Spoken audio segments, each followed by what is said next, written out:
Bonjour à tous, aujourd'hui je réponds à la question être surnaturel, qu'est-ce que ça signifie? Ça signifie avoir la capacité de modifier ton corps par la simple pensée, être plus fort que son corps. Ça signifie donc que tu peux aussi modifier ton avenir et être plus fort que le temps.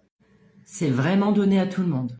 Nous générons à peu près 70 000 pensées par jour et il faut savoir que 90% de ces pensées sont les mêmes que la veille.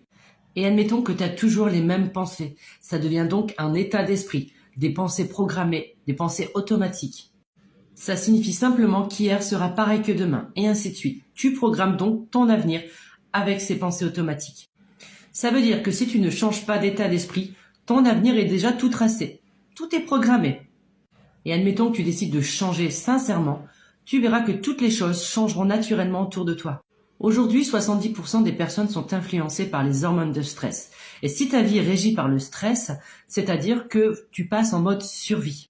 Il faut donc tout retravailler. Tes pensées, ton état d'esprit, tes actes, ton comportement, tout est à reprogrammer.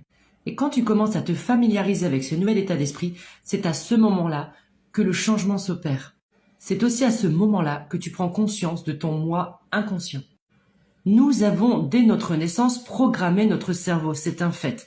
De par notre entourage, notre famille, nos expériences, nos croyances limitantes, notre éducation. Voilà, notre cerveau est programmé dès notre naissance.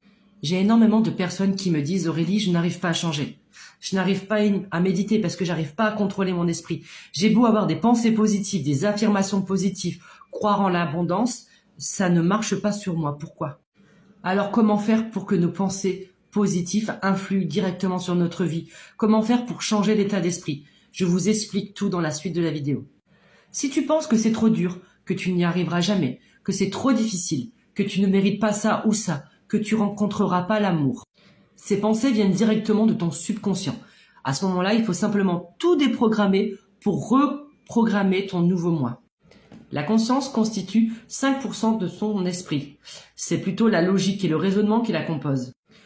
Et ton inconscient constitue 95% de ton esprit. Et c'est plutôt les habitudes, tes perceptions, ton état d'esprit, tes habitudes, ton comportement qui la composent.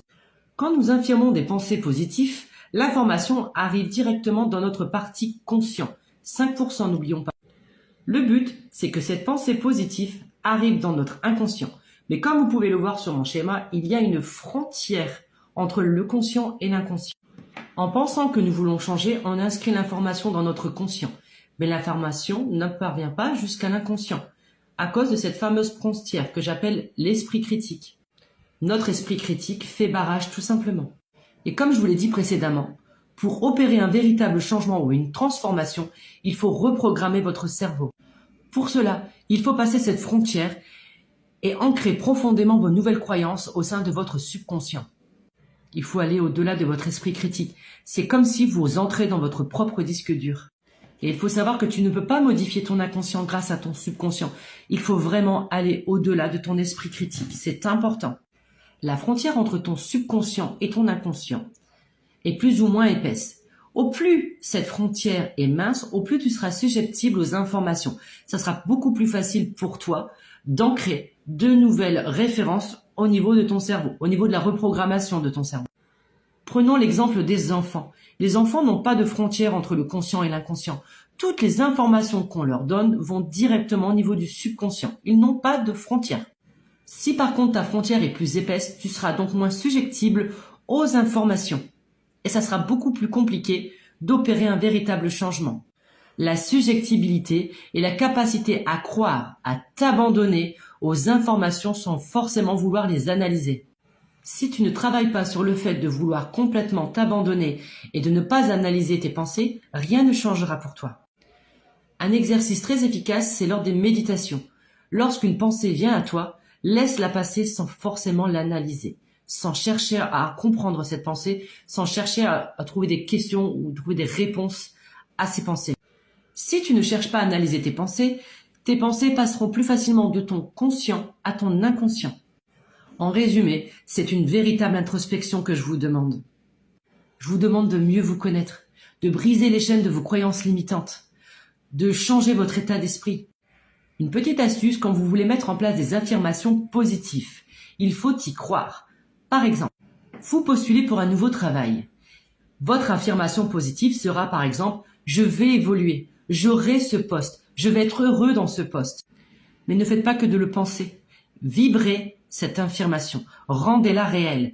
Imaginez-vous directement occuper ce poste, faire du bon travail, être heureux, rendre les gens heureux autour de vous parce que vous-même vous allez être heureux d'occuper ce nouveau poste. Il faut vraiment rendre la chose réelle. Il faut savoir que notre cerveau a la capacité de rendre les choses réelles, en tout cas nos pensées réelles. Je vais vous donner un petit exemple.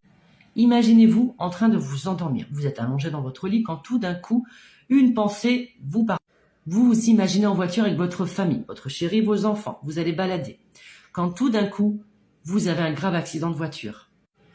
Lors de cet accident, lorsque vous retrouvez vos esprits, vous vous rendez compte qu'en fait, vous êtes la seule qui est vivante. Tout le monde a perdu la vie dans cet accident de voiture.